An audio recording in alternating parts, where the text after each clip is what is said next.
एक बार फिर से ऑनलाइन कक्षा में आपका स्वागत है प्रिय विद्यार्थियों। आज आप मेरा टॉपिक जो है इम्यूनोलॉजी के बेसिक्स के ऊपर है। हम सभी जानते हैं इम्यूनोलॉजी अर्थात प्रतिरक्षा विज्ञान अर्थात हमारे शरीर की सामान्य अर्थों में हम सीधी सी बात करते हैं रोगों से लड़ने की क्षमता, और इसका जो अध्ययन है उसको इम्यूनोलॉजी में अध्ययन करते हैं।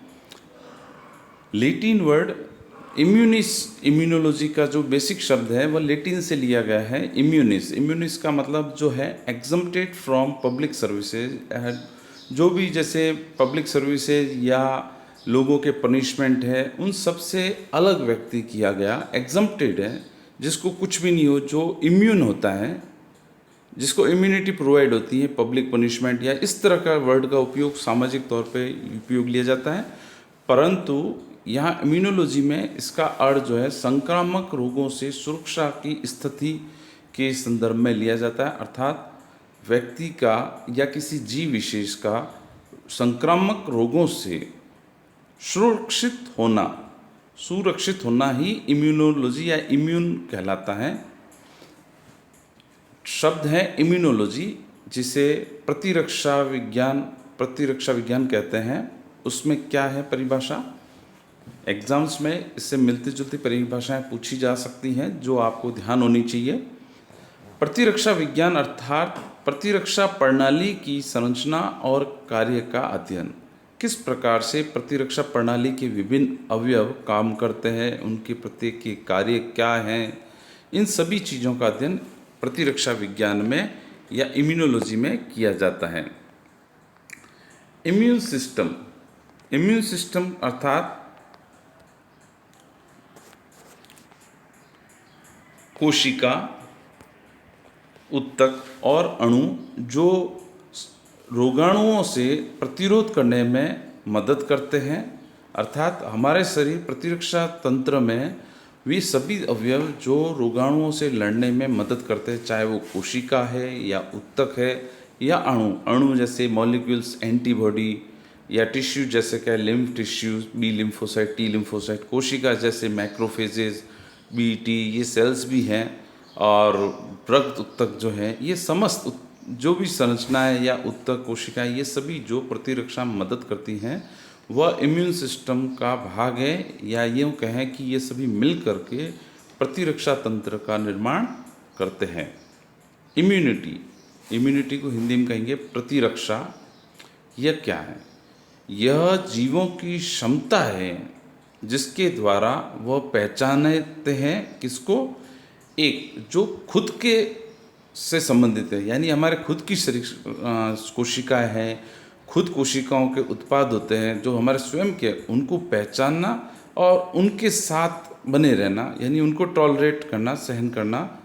और यदि कोई दूसरा बाहरी नॉन सेल्फ या फॉरेन है, यानी बाहरी उत्पत्ति की कोई जीव या उनके अवशेष हमारे शरीर में प्रवेश करते हैं जो हमारे शरीर से संबंधित नहीं हैं, उनको पहचान करके उनको रिजेक्ट करना, उनका प्रतिरोध करना, ताकि हमारे शरीर स्वस्थ रहे, हमारे शरीर की जो होमियोस्टेसिस है बनी रहे। तो संक्षिप्त में कहें तो यह प्रतिरक्षा या इम्यूनिटी जो है, यह हमारे शरीर की पहचान करने की क्षमता है, जिससे वह स्वयं की संरचना को तो पहचान कर उसके अनुसार एडजस्ट होता है, और यदि कोई बाहरी पराई संरचना है उसका बहिष्कार कर प्रतिरोध करता है या उसका विरोध कर उसको नष्ट करने का प्रयास करता है। तो ये हो गया इम्यूनिटी।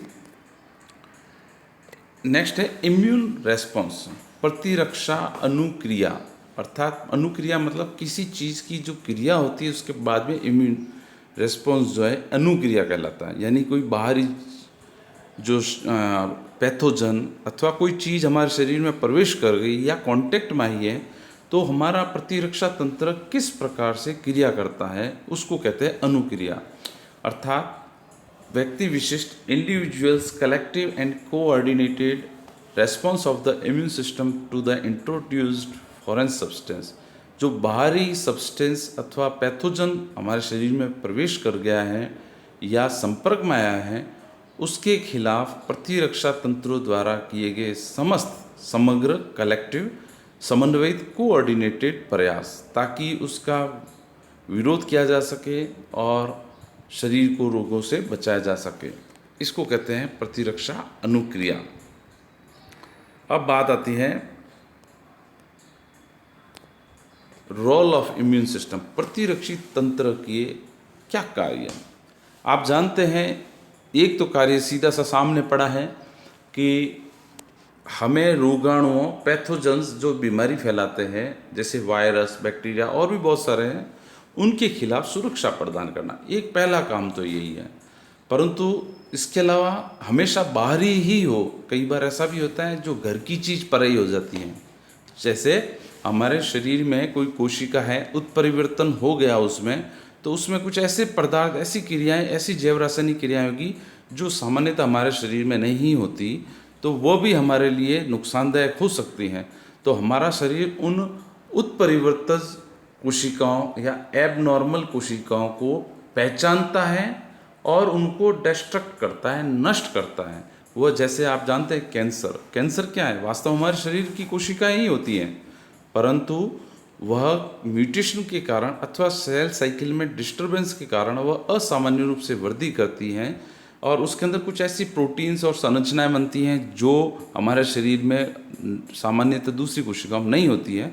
तो सामान्य रूप से जो प्रतिरक्षा तंत्र है उनको पहचान कर उन कोशिकाओं को नष्ट करना।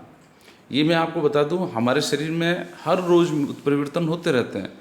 सैकड़ों उत्परिवर्तन के फलस्वरूप कैंसर जैसी कोशिकाएं बनती भी होगी, कैंसर जैसी मैंने बोला है, परंतु चूंकि वह प्रतिरक्षा तंत्र की विभिन्न कोशिकाओं द्वारा पहचान ली जाती है, विशेषकर NK सेल, नेचुरल किलर, प्राकृतिक मारक कोशिकाएं, नेचुरल किलर सेल, ये विशेष होती हैं जो इस प्रकार के या कैंसर उत्पन्न कर देने की संभावित कोशिकाओं को नष्ट कर देती है, उनको पहचान कर ख़त्म कर देती हैं। तो इस प्रकार से कैंसर के खिलाफ हमारा प्रतिरक्षा तंत्र जो है प्राथमिक डिफेंस प्रोवाइड करता है, प्राइमरी डिफेंस अगेंस्ट कैंसर है। अब बात आती है कि कैंसर क्यों हो जाता है? डेफिनेटली जब प्रतिरक्षा तंत्र पहचान नहीं पाता है, ऐसी उत्परिवर्तित कोशिका एस्केप कर जाती है, प्रतिरक्षा तंत्र के विभिन्न जो डिफेंस मैकेनिज्म को एस्केप कर लेती हैं, तब आपको कैंसर हो जाता है। या ये कहे कि प्रतिरक्षा तंत्र की जो गति है उससे भी तेज उनकी वृद्धि होती हो, तब भी कैंसर हो जाता है। तो कुल मिलाकर के यह नेचुरल किलर सेल्स या प्राकृतिक मारक कोशिकाओं की मदद से कैंसर जैसी उत्परिवर्तित या एबनॉर्मल कोशिकाओं को पहचान कर नष्ट करने में भी मदद देता है। थर्ड पॉइंट है होम्योस्टेसिस। होम्योस्टेसिस समस्तर की। हमारे शरीर में ऐसा मान्यता है कि 10 × 10⁻12 × 6 के करीब कोशिका है। इन कोशिकाओं में कई सारी मरती रहती हैं, कुछ नई बनती रहती हैं कोशिका विभाजन द्वारा। तो जो पुरानी कोशिकाएं यदि ख़त्म नहीं होगी तो हमारे शरीर में अव्यवस्था हो जाएगी, या ये कहते हैं कि हमारे शरीर के जो होम्योस्टेसिस है वह बिगड़ जाएगी। तो इसको कैसे करते हैं? प्रतिरक्षा तंत्र वर्न आउट, अर्थात पुरानी जो कोशिकाएं जो घिस चुकी, जिनका फंक्शन खत्म हो गए हैं, अथवा ये कहते हैं कि ऐसी कोशिकाएं जिनके अंदर माइटोकॉन्ड्रिया खराब हो गए हैं, या जैसे RBC है उसके अंदर हीमोग्लोबिन की जो हाफ लाइफ पीरियड है, अर्धायु काल है, वह बीत चुका है, RBC खराब हो गई हैं, ऐसी कोई भी कोशिकाएं हैं, उनको प्रतिरक्षा तंत्र रिमूव करता है, अर्थात पहचानता है, उनको डिस्ट्रॉय करके शरीर से हटाने के में भी मदद करता है। इसके अलावा टिश्यू डेब्रिस को भी हटाने में, जो कि चोट अथवा रोगों के कारण जो शरीर में वेस्ट बनता है, उनको भी हटाने में प्रतिरक्षा तंत्र मदद करता है, रिमूविंग ऑफ वर्न आउट और वेस्ट सेल्स। नेक्स्ट पॉइंट है rejection of foreign cells. Rejection of foreign cells means हमारे शरीर में कोई विदेशी कोशिका, विदेशी मीन्स जो हमारे शरीर की नहीं है, जो बाहर से आई है, चाहे वह रोगाणु हो तो भी है, परंतु यहाँ पे बात जो हो रही है अंग प्रत्यारोपण से संदर्भित ऑर्गन ट्रांसप्लांट के रूप में, जब हम किसी अन्य व्यक्ति अथवा किसी अन्य व्यक्ति के अंग किसी व्यक्ति में डाले जाते हैं, प्रत्यारोपण किया जाता है, तो प्रतिरक्षा तंत्र उसको पहचान करके उसका रिजेक्शन भी करता है। तो यही कारण है कि जिस व्यक्ति में किसी अन्य व्यक्ति के अंग प्रत्यारोपित किए जाते हैं तो उनके अंदर इम्यून सप्रेसर दवाइयाँ भी देनी ज़रूरी होती हैं। ये 12th क्लास में भी आ चुका है टॉपिक एक बार। और यहाँ पे बताते हैं ऑर्गन ट्रांसप्लांट व्यक्ति होते हैं, उनके इम्यून सिस्टम को सप्रेस करने के लिए हमेशा दवाई दी जाती है ताकि ऑर्गन ट्रांसप्लांट जिस अंग का किया गया है वह रिजेक्ट नहीं हो। तो इस प्रकार से एक नेगेटिव एस्पेक्ट भी है, परंतु होता है। रिजेक्शन ऑफ फॉरेन सेल्स के माध्यम से भी प्रतिरक्षा तंत्र कार्य करता है। कुछ और भी है, अपर्याप्त इम्यून अनुक्रिया, अपर्याप्त प्रतिरक्षी अनुक्रिया। कौन कौन सी हैं? पहला है एलर्जी। एलर्जी सभी जानते हैं, नॉर्मली परिचित है हम। हमारे शरीर में जो प्रतिरक्षा तंत्र है रोगजनक जीवों के प्रति तो क्रिया करता ही है, कई बार ऐसे सब्सटेंसेस के खिलाफ भी प्रतिरक्षा अनुक्रिया करता है जो नुकसान नहीं करते हैं सामान्यतः। तो एलर्जी इसी तरह की क्रिया है जो कुछ हार्मफुल नहीं है अथवा बहुत ही कम हानिकारक है, फिर भी उनके खिलाफ प्रतिरक्षा तंत्र तेज अनुक्रिया करता है जो एलर्जी के रूप में स्पष्ट होती है। अब एक प्रतिरक्षा तंत्र का नेगेटिव एस्पेक्ट भी है जिसे कहते हैं ऑटो इम्यून डिजीज। स्व प्रतिरक्षी अनुक्रिया के संबंधित डिजीज है, जैसे ग्रेव डिजीज है जो हाशिमोटो डिजीज है, जिसमें थायराइड ग्रंथि के खिलाफ ही हमारा प्रतिरक्षा तंत्र कार्य करने लगता है और थायराइड को नष्ट करने में कार्य करता है। तो ये स्थिति बड़ी गंभीर होती है जब शरीर का प्रतिरक्षा तंत्र शरीर की ही कुष्ठ कोशिकाओं या उत्तक विशेष को रिजेक्ट करने लगता है। ये स्थिति बड़ी गंभीर होती है और इस तरह की बीमारियां भी कई होती हैं। नेक्स्ट स्लाइड में देखते हैं अपन। देखिए, अभी तक हम जनरल का टर्म्स के बारे में थोड़ा सा देखा। सामान्यतः प्रतिरक्षा अर्थात इम्यूनिटी अर्थात रोगों से जो लड़ने की हमारी क्षमता है वह दो प्रकार की होती है। पहला तो इनेट सहजात प्रतिरक्षा। सहजात यानी जात यानी जन्म से कहते हैं, सह यानी जात यानी जन्म से हमारे शरीर के अंदर मौजूद है। जन्म से मौजूद है यानी इसका पर्यावरण का इसमें योगदान नहीं है, इसका हमारे आनुवंशिक ढांचे का ही इसमें योगदान है। यानी हमारा जो जेनेटिक मेकअप है माता पिता से है उसी के द्वारा यह बनी होती है।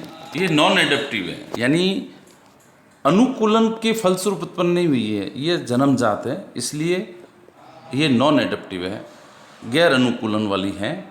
परंतु सबसे बड़ी बात है यह first line of immune response है, प्रथम लाइन की इम्यून प्रतिक्रिया वाली क्रिया है जो बाहरी और आंतरिक है।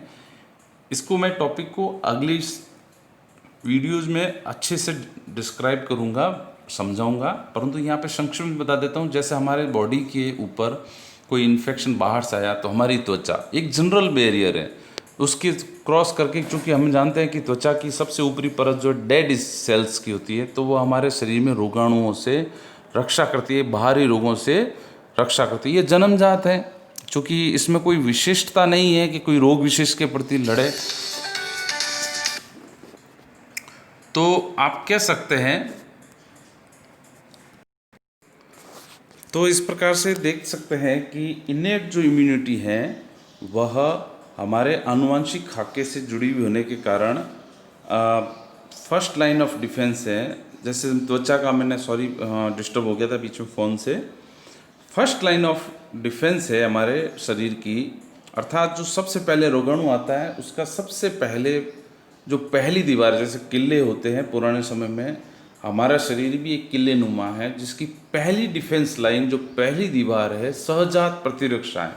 रोगाणु को सामान्य तौर पर पहले प्राथमिक डिफेंस यानी सहजात रक्षा का सामना करना पड़ता है, फिर अगर वो क्रॉस हो जाता है तो फिर सेकेंडरी लाइन जो आ जाती है यानी उपार्जित प्रतिरक्षा का। इसके बारे में संक्षिप्त में नेक्स्ट स्लाइड में बताऊंगा। सेकेंड लाइन ऑफ डिफेंस है, और जब इनेट फेल्स हो जाती है यानी जो सहजात प्रतिरक्षा फेल हो जाती है यानी वह सहजात प्रतिरक्षा किसी रोगाणुओं के संक्रमण को रोकने में समर्थ नहीं होती है, तब हमारा शरीर दूसरी लाइन की प्रतिरक्षा प्रणाली अर्थात उपार्जित प्रतिरक्षा प्रणाली को सक्रिय करता है। और चूंकि ये उपार्जित है, उपार्जित यानी अनुभव से अर्जित। अनुभव कैसा? जो संक्रमण के द्वारा प्राप्त होता है। यानी एक बार बीमारी होती है तो शरीर उससे उस रोगाणुओं के बारे में जानकारी लेता है। कैसे लेता है, नेक्स्ट वीडियोज़ में बताया जाएगा। और उनके अनुभव से जो एक विशिष्ट प्रकार की शरीर में मेमोरी बन जाती है, वह मेमोरी ही दोबारा तिबारा प्रतिरक्षा तंत्र को उस रोगाणु से बचाने में मदद करती है। तो उपार्जित प्रतिरक्षा अर्थात संक्रमणों के विभिन्न अनुभवों से अर्जित या विकसित प्रतिरक्षा उपार्जित प्रतिरक्षा कहलाती है। वापस गौर से सुनिए, विभिन्न प्रकार के रोगाणुओं के संक्रमण के अनुभवों से अर्जित प्रतिरक्षा प्रणाली उपार्जित प्रतिरक्षा प्रणाली कहलाती है। यह हमारे शरीर में संक्रमणों के अनुभवों पर आधारित होती है इसकी प्रणाली। और इस प्रणाली में बी और टी लिम्फोसाइट की मदद ली जाती है। और इसमें एक और ख़ास बात है कि इसमें प्रतिजन डिटर्मिनेंट होते हैं, एंटीजन डिटर्मिनेंट होते हैं। विशिष्ट प्रकार के प्रतिजन, विशिष्ट प्रकार के प्रतिरक्षी और उनके विशिष्ट स्थलों पर एपिटोप और पैराटोप की क्रिया से शामिल होती हैं इस प्रणाली में। यहाँ पे मैंने सारे पॉइंट्स बता दिया, antigen determinant, T and B lymphocyte, adaptation after infection, ये सारा बताया। नेक्स्ट स्लाइड में अपन देखते हैं इनेट इम्यूनिटी। इनेट इम्यूनिटी के बारे में थोड़ा संक्षिप्त में, यह पहले ही बता चुका हूँ, आनुवंशिक खाके पर निर्भर है, आनुवंशिक जेनेटिक मेकअप पर निर्भर है। दूसरा, पहले से बने हुए घटकों पर निर्भर है। पहले से बने हुए मीन्स चूँकि जेनेटिक है तो इसमें संक्रमण के अनुभव की जरूरत नहीं है। त्वचा पहले से ही बनी हुई है। हमारे शरीर में भक्षकाणु, मैक्रोफेजेस, बहुत सारी कोशिकाएं, न्यूट्रोफिल कोई रोग के संक्रमण के फलस्वरूप उत्पन्न नहीं होती है। यह सामान्य रूप में हमारे शरीर में घूमती रहती है। न्यूट्रोफिल्स और पुलिसमैन की तरह रोग संक्रमणकारी तत्वों को ट्रेस करती हैं, पहचानती हैं, उनको नष्ट करने में मदद करती है। ये विशिष्ट नहीं होती है कि कोई फलानी बीमारी के लिए फलानी प्रकार की मैक्रोफेज होगी, ऐसा नहीं है, वह अविशिष्ट है। तो यह पहले से बने हुए घटकों पर, संघटकों पर निर्भर है। दूसरा, चूंकि इसमें विशिष्टता नहीं है, पहले से तैयार है, संक्रमण से पहले ही डिफेंस लाइन ऑलरेडी प्रिपेयर है, तो इसकी अनुक्रिया भी तुरंत होती है। उसमें कोई इंतज़ार नहीं है। वायरस या बैक्टीरिया अथवा कोई पैथोजन शरीर में आता है या शरीर के कांटेक्ट में आता है तो उससे डिफेंस के लिए ऑलरेडी प्रिपेयर्ड, उससे तुरंत ही प्रभाव दर्शाएगी। ऐसा नहीं है कि इस त्वचा जैसी निर्जीव चीज़ें, आगे भी मैं बताऊंगा किस प्रकार से। मैं बताता हूं आपको एक उदाहरण। जैसे हमारे शरीर के अंदर रक्त में मैक्रोफेज भक्षकाणु क्रिया बता दी मैंने आपको, न्यूट्रोफिल बता दी। इसके अलावा कुछ विशिष्ट प्रकार का एक तंत्र होता है जिसे कहते हैं कंप्लीमेंट्री सिस्टम, पूरक तंत्र हमारे रक्त में होता है। यह रोगाणु विशिष्ट जैसे बैक्टीरिया अथवा वायरस जो है, इनका बिना किसी विशिष्टता के जो बाहरी चीज़ है उनको नष्ट करने में मदद करती हैं। एंटीबॉडी की भी मदद लेती है, परंतु वह अविशिष्ट तरीके से, कंप्लीमेंट्री सिस्टम, इस प्रकार से वह अविशिष्ट तरीके से रोगाणुओं को नष्ट करने में कंप्लीमेंट्री सिस्टम भी मदद करता है। वह भी इनेट सहजात प्रतिरक्षा का उदाहरण है। पहले बता दिया है, अविशिष्ट प्रकार की होती है, इसमें कोई स्मृति नहीं है। ऐसा नहीं है कि पहली बार किसी चीज़ का इन्फेक्शन हुआ तो अगली बार फिर जो सहजात प्रतिरक्षा है बहुत मजबूती से इफेक्ट करेगी, ऐसा नहीं है। इसमें हमेशा एक जैसी प्रतिक्रिया जो पहले से ही तय है उसी तरह से होगी, यानी कोई स्मृति नहीं होगी। बार बार प्रदर्शन के बावजूद भी इसमें एक ही प्रतिक्रिया होती है, इसमें इम्प्रूवमेंट नहीं है। ऑलवेज एक टाइप का स्टेटस मेंटेन रहता है रोगाणुओं के खिलाफ। इसी प्रकार से जैसे जो उपार्जित प्रतिरक्षा है जिसमें विशिष्ट प्रकार की एंटीबॉडी बनती थी, एक लिम्फोसाइट होती है, बी लिम्फोसाइट लगातार अपनी संख्या बढ़ाती है और क्लोनल एक्सपेंशन करती है, क्लोन्स बनाती है अपने, ताकि एक विशिष्ट रोग से लड़ने की क्षमता तेजी से विकसित हो। ऐसा इसमें यानी सहजात प्रतिरक्षा में किसी भी प्रकार की क्लोनल कोशिका का प्रसार नहीं होता, clonal expansion is totally absent. तो इस प्रकार से सहजात प्रतिरक्षा का हमने पढ़ा। अब इसकी मैकेनिज्म कौन कौन सी है संक्षिप्त में बताया जा रहा है यहाँ पे, ज़्यादा डिटेल नहीं। यांत्रिक अवरोध, यांत्रिक यानी जो अवरोध फिजिकली प्रेजेंस के द्वारा रोगाणुओं के शरीर में प्रवेश से रोकते हैं। जैसे skin, outer most layer of the skin is derived of dead cells, dead corneal sales.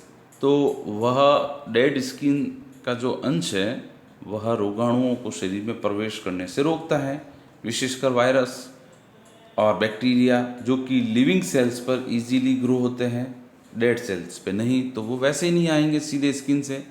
दूसरा, हमें बुखार वैसे तो नुकसानदायक होता है हमारे आमतौर पर, परंतु बुखार का एक साइड इफ़ेक्ट ये भी है कि शरीर का जो तापमान है तेज हो जाता है, तो उसके द्वारा शरीर में उन विशिष्ट प्रकार के या कोई भी प्रकार के जो जीवाणु या है उनकी संख्या को नियंत्रित कर सकता है। या ये कह सकते हैं कि कुछ बीमारियां, सॉरी यहाँ पे मैं थोड़ा गलत बता गया, कुछ बीमारियां ऐसी होती है जो जिनके लिए शरीर का पर्टिकुलर तापमान होना चाहिए। तो यही कारण है कि कुछ बीमारियां तो हम इंसानों को होती है, जानवरों को नहीं होती हैं, और कुछ बीमारियां ऐसी होती है जो जानवरों को होती है, इंसानों को नहीं। तो यहाँ पर शरीर की जो मॉर्फोलॉजी और हिस्टोलॉजी और जो फिजियोलॉजी है, जिसमें टेम्परेचर, शरीर की केमिस्ट्री कैसी है, उसके ऊपर भी निर्भर है। तो यहाँ पर तापमान भी एक मैकेनिकल अवरोध प्रोवाइड करता है शरीर का। सीलिया जो है प्रतिरक्षा तंत्र के, जो इनेट प्रतिरक्षा तंत्र में गले के अंदर जो ट्रेकिया वगैरह है वहाँ पर कुछ सेल्स, उनकी जो सीलियाज हैं या माइक्रोविलाइज हैं, अलग अलग ट्रैक्ट में यूरिनिफेरस ट्यूब्यूल्स के अंदर सीलिया होती हैं जो रोगाणुओं को एक स्थान से दूसरे स्थान तक धकेल कर उनको शरीर से बाहर निकालने में मदद करती हैं। ये तो हो गया मैकेनिकल। सतही स्राव, सतही स्राव कैसे, जैसे स्टोमक यानी आमाशय की एपिथीलियम के द्वारा एसिडिक पीएच मेंटेन की जाती है अम्ल श्रावण द्वारा, आप जानते हो। लाइसोजाइम आंसुओं में और हमारे आहार नाल, आंसू और विभिन्न प्रकार के जो वाइजाइनल स्मीयर, इन सभी के अंदर भी IgA एंटीबॉडी मौजूद होती हैं, जो लाइसोजाइम भी जो आंसू में मौजूद होता है, ये सभी भी अविशिष्ट रूप से रोगाणुओं से हमारी रक्षा करते हैं। इस प्रकार से ह्यूमोरल मैकेनिक्स, ह्यूमोरल शब्द का ह्यूमोरल प्रणाली से कंफ्यूज ना होए, ह्यूमोरल यानी शरीर के भीतर मौजूद तरल। ये तो बाहरी तरल थे या बाहरी स्राव थे ऊपर बताए, जो जिसमें लार के अंदर लाइसोजाइम, एपिथेलियल सिक्रेशन के अंदर IgA, लाइसोजाइम ये है, परंतु ये शरीर के भीतर मौजूद है। ये पहले बताया था मैंने, ब्लड के अंदर जैसे एक कंप्लीमेंट्री सिस्टम होता है, इंटरफेरॉन्स जो विशिष्ट प्रकार के रेट्रोवायरसेज एंड वायरसेज के इन्फेक्शन से मदद करते हैं। दूसरी इंटरफेरॉन्स क्या करते हैं मैं आपको बताता हूँ। एक वायरस जब इन्फेक्शन करता है, तो जब एक वायरस किसी कोशिका को इन्फेक्शन कर चुका है, तो वो वायरस के द्वारा प्रभावित हो जाने के पश्चात वह कोशिका कुछ इंटरफेरॉन्स रिलीज करती है, जो पास की दूसरी कोशिकाओं को सचेत करती हैं, ताकि वह पास की दूसरी कोशिकाएं उस वायरस के संक्रमण से बच जाए। एक तरह से ऐसी प्रणाली है कि गांव के अंदर कोई एक चोर आता है या कोई आक्रांता आता है, तो उसको एक व्यक्ति देख लेता है, तो वो जोर जोर से पास के दूसरे लोगों को सूचना देता है। यही इंटरफेरॉन्स के अंदर एक्शन है कि कोशिका जो संक्रमित हुई है इंटरफेरॉन्स सिक्रेट करती है और पास की नज़दीकी कोशिकाओं को उन तकनीकों या उन प्रणालियों को सक्रिय करती हैं जो उस वायरस के संक्रमण से पड़ोसी की कोशिकाओं को बचाते हैं। बेसिक प्रोटीन भी है जो डायरेक्टली वायरस और या बैक्टीरिया के ऊपर इन्फेक्शन को हमें रोकने में मदद करते हैं। सेलुलर डिफेंस, कुछ कोशिकाएं भी होती हैं जो हमारे शरीर में अविशिष्ट सहजात प्रतिरक्षा देती है। जैसे मैंने बताया था कि कैंसर के लिए नेचुरल किलर सेल्स जो उत्परिवर्तन होने वाली कोशिकाओं को पहचान लेती है, जो कैंसर जैसी होती है उनको पहचान कर प्राथमिक डिफेंस प्रोवाइड करती है कैंसर के प्रति। न्यूट्रोफिल्स, मैक्रोफेजेस, न्यूट्रोफिल रक्त के अंदर पुलिसमैन की तरह रहती हैं और रोगाणु से रक्षा करती है हमारी, उनका भक्षण करके फैगोसाइटोसिस द्वारा। मैक्रोफेज यह भी विभिन्न ऊतकों में फैली रहती है, जैसे यकृत के अंदर हिस्टियोसाइट्स जो होती हैं वह कुफर्स कोशिकाएं, वह रोगाणुओं से हमारी रक्षा करती हैं, स्थिर होती हैं। इसी प्रकार से कुछ मैक्रोफेजेज ऐसी भी होती है जो लंग्स के अंदर स्थिर होती हैं, ब्लड के अंदर भी होती हैं जो मूवमेंट करती रहती है रक्त के साथ। बेसोफिल, मास्ट सेल, ये सभी अविशिष्ट प्रकार की प्रतिरक्षा में मदद करती हैं। तो इस प्रकार से इनेट जो मैकेनिज्म है उसका हमने पढ़ा। नेक्स्ट है second line of defence, adaptive immunity, उपार्जित। बेसिक तो मैंने बता ही दिया है, फिर से दोबारा से रिवीजन हो रहा है यहाँ पे। जीवन के दौरान संक्रमणों के अनुभव से उपार्जित, पहले ही बता दिया था, it is earned after various time infections of pathogen, यानी विभिन्न संक्रमणों के अनुभव से उपार्जित हैं।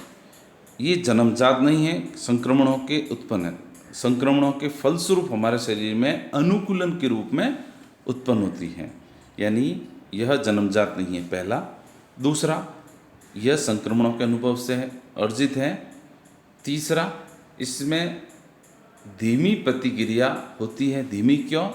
क्योंकि जब भी रोगाणु पहली बार, दोबारा, तिबारा जब भी आएगा तो सबसे पहले तो शरीर उसको पहचानता है। पहचानने के बाद में शरीर की विशिष्ट कोशिकाएं सक्रिय होती हैं। सक्रिय होने के बाद में उस रोगाणु के खिलाफ प्रतिरोधी क्रियाएं सक्रिय होती, जिसमें प्रतिरक्षा प्रणाली द्वारा एंटीबॉडीज़ का निर्माण करना, अथवा किलर कोशिकाएं, helper T cells, killer T cells जो हैं उनका निर्माण होता है। तो उन सभी प्रक्रियाओं में समय लगता है। तो इस प्रकार की जो प्रतिक्रिया है, प्रतिरक्षा है, उसके अंदर आप कह सकते हैं कि एक प्रकार से धीमी होती हैं, कंपैरेटिवली धीरे होती हैं। परंतु एक और बात बता दूं, बारंबार इन्फेक्शन होगा तो अनुभव के द्वारा मेमोरी और अधिक मजबूत और अधिक अच्छी होती जाती है, जिसके फलस्वरूप जो अनुक्रिया में जो समय लगता है वह धीरे धीरे काफ़ी कम किया जा सकता है। यानी प्रथम बार संक्रमण होगा तब अधिक समय लगेगा, दूसरी बार संक्रमण होगा उसी रोगाणु का तो उपार्जित प्रतिरक्षा कुछ कम समय लगी, तीसरी बार, चौथी बार, पांचवी बार संक्रमण बारंबार होगा तो उस बीमारी या रोगाणु के खिलाफ कम से कम समय लेने का प्रयास किया जाता है। इस प्रकार से यह विशिष्ट प्रकार की है, एक पर्टिकुलर प्रकार की होती है, विशिष्ट प्रकार की, यानी एक विशिष्ट प्रकार के रोगाणु के लिए एक विशिष्ट प्रकार की उपार्जित प्रतिरक्षा प्रणाली होती है। परंतु इससे भी ज़्यादा डेप्थ में बोलें, एक विशिष्ट जीवाणु रोगाणु के ऊपर बहुत सारे प्रतिजन होते हैं। इनके बारे में नेक्स्ट वीडियो में बताऊंगा क्या प्रतिजन, एपिटोप होते हैं। या आप ये कहते हैं कि एक रोगाणु के ऊपर बहुत सारे एंटीजन रूपी हथियार हैं, उनमें से पर्टिकुलर एक एंटीजन अर्थात एक हथियार के लिए एक विशिष्ट प्रकार की प्रतिरोधी कोशिका कार्य करती है। एक एंटीजन सतह के विशिष्ट प्रतिरोध एपिटोप हेतु विशिष्ट प्रतिरक्षा कोशिका होती है। इस चीज़ को दोबारा समझें, वायरस के ऊपर बहुत सारे एंटीजन हो सकते हैं, परंतु प्रत्येक एंटीजन पे कुछ विशिष्ट प्रकार के सतह होती हैं जिन्हें एपिटोप कहते हैं, जिन पर कुछ विशिष्ट प्रकार की प्रतिरक्षा अणु यानी एंटीबॉडीज सक्रिय होती है। इनको मैं डायग्राम से बताऊंगा। एक रोगाणु पर बहुत सारे एंटीजन, ठीक है, प्रत्येक एंटीजन पर एक या एक से अधिक एपिटोप होते हैं और प्रत्येक एपिटोप के लिए एक विशिष्ट प्रकार की प्रतिरक्षा अणु एंटीबॉडी होती है। मैं आगे वीडियोस में बताऊंगा। इनमें दृढ़ स्मृति होती है, चूँकि अनुभव से प्राप्त होती है, बारंबार इन्फेक्शन से और ज़्यादा स्ट्रॉन्ग होती रहती हैं। तो इनके अंदर लॉन्ग लास्टिंग मेमोरी होती हैं। जितना बारंबार संक्रमण अधिक होगा उतना ही अधिक मजबूत अनुक्रिया होगी। बारंबार संक्रमण और अधिक तेज और अधिक मजबूत अनुक्रिया, और इसमें क्लोनल प्रतिचयन द्वारा एंटीबॉडी का तेजी से निर्माण भी शामिल है।